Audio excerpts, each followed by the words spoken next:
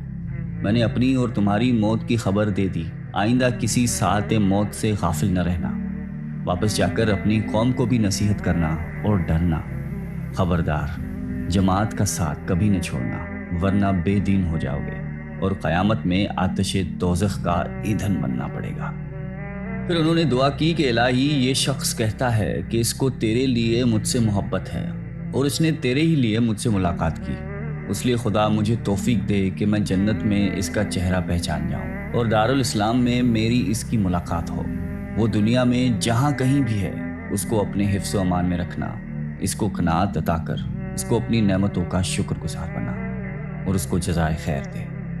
دعا کے بعد اویس قرنی نے مجھ سے فرمایا کہ اے حرم بن حیان، اب میں تجھے اللہ کے سپرد کرتا ہوں، آج کے بعد میں تم کو نہیں دیکھوں گا، مجھے شہرت پسند نہیں ہے، گوشہ خلوت ہی میرا رفیق ہے، آئندہ مجھے تلاش کرنے کی کوشش مت کرنا، مجھے ڈھونڈنے میں تم کامیاب نہیں ہو سکو گے، میں تمہیں ہمیشہ یاد رکھوں گا اور تم مجھے یاد رکھنا، میرے لیے دعائے خیر کرتے رہنا۔